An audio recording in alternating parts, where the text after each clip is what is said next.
Hello, അപ്പോൾ എല്ലാവർക്കും എൻ്റെ പുതിയൊരു വീഡിയോയിലേക്ക് സ്വാഗതം. അപ്പോൾ ഇതെൻ്റെ ക്ലീനിങ്ങിൻ്റെ ഡേ 2 ആണ്. ഞാൻ മുമ്പത്തെ വീഡിയോ പറഞ്ഞില്ലായിരുന്നോ, ഞാൻ ഓരോ ദിവസമായിട്ടാണ് ഓരോ റൂമും ക്ലീൻ ചെയ്യാമെന്ന്. ഇന്ന് ഞാൻ ക്ലീൻ ചെയ്യുന്നത് ഞങ്ങളുടെ ബെഡ്റൂമാണ് കേട്ടോ. ഇന്ന് ഈ ക്ലീനിങ്ങിന് ഇറങ്ങേണ്ടതുകൊണ്ട് എൻ്റെ ബാക്കി പണികളെല്ലാം ഞാൻ നേരത്തെ കഴിച്ച് തീർത്തേ. വീട്ടിൽ ആരും ഇല്ലാത്തപ്പോഴാട്ടോ എനിക്കിങ്ങനെ ക്ലീനിങ് ഒക്കെ ചെയ്യാനിഷ്ടം. അതാവുമ്പം കുറേ നേരമെങ്കിലും വൃത്തിയായി നിൽക്കുമല്ലോ.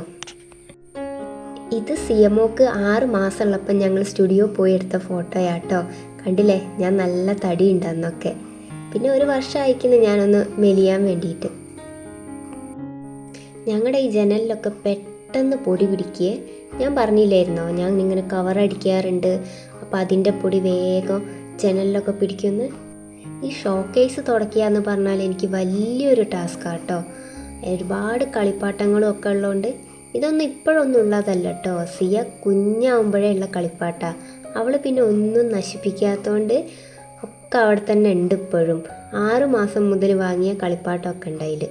ഇതൊക്കെ ഓരോരുത്തർ വാങ്ങിക്കൊടുത്തതും പിന്നെ ഞങ്ങൾ വാങ്ങിയതും അങ്ങനെയൊക്കെയാണ് കേട്ടോ.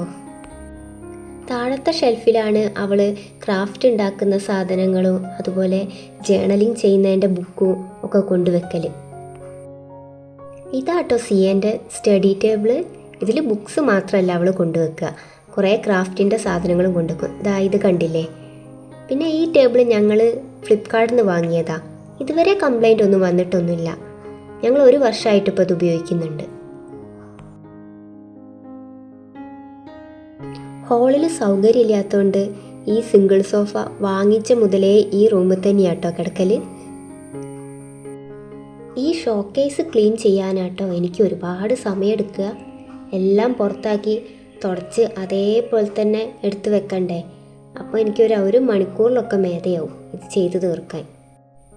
പകുതിയോളം ടോയ്സൊക്കെ ഞാൻ തുടച്ച് ഷോക്കേസിലാക്കിയേ. ഇനി മുഴുവൻ ചെയ്തിട്ട് കാണിക്കാം കേട്ടോ.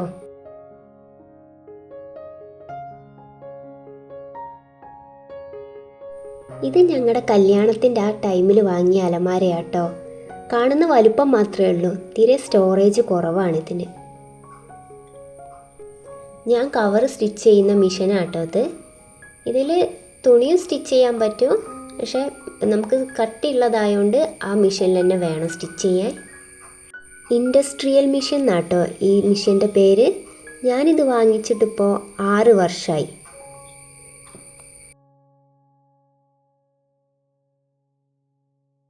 എല്ലാ പണിയും കഴിഞ്ഞല്ലോ എന്ന് വിചാരിച്ച് നിന്നപ്പോഴാണ് ഫാന് തുടച്ചില്ലല്ലോ എന്ന് ഓർമ്മ വന്ന്. പിന്നെ ഞാൻ സ്റ്റൂളെടുത്ത് കയറി മെല്ലെ നനച്ച് തുടച്ചെടുത്ത്. ആദ്യമൊക്കെ ഞാൻ തട്ടലായിരുന്നേ. അപ്പോൾ അതാവുമ്പോൾ നല്ല പൊടി എനിക്ക് തുമ്മാൻ തുടങ്ങി. ഇപ്പം അതാ സമയം 2 മണിയാവാറായി. ഞാൻ 12 മണിക്ക് തുടങ്ങിയതായി പരിപാടി. ഇന്ന് നല്ല വെയിലുള്ള കാലാവസ്ഥ ആയതുകൊണ്ട് ഉച്ചയാണെങ്കിലും തിരുമ്പിട്ടാലും ഉണങ്ങല്ലോ എന്ന് കരുതി ഞാൻ ബെഡ്ഷീറ്റും സോഫേൻ്റെതും അതുപോലെ കർട്ടനും ഒക്കെ എടുത്ത് വേഗം മിഷനിൽ തിരുമ്പാൻ കൊണ്ടിട്ടേ. രാവിലത്തെ ഒരു തിരുമ്പൽ എൻ്റെത് കഴിഞ്ഞതാണ്. പിന്നെ ഡെയിലി ഉള്ളതൊക്കെ ഞാൻ കല്ലുമ്പോൾ തന്നെയാണ് തിരുമ്പൽ. പിന്നെ ഈ ബെഡ്ഷീറ്റും സോഫ കവറ് അതൊക്കെ ഞാൻ ആഴ്ചയിലൊരിക്കൽ വാഷിംഗ് മെഷീനിൽ തന്നെയാണ് ഇടാറുള്ളത്. ഇനി ഇതൊക്കെ ഒന്ന് അടക്കി പെറുക്കി വെച്ചിട്ട് എനിക്ക് അടിച്ചു വാരണം.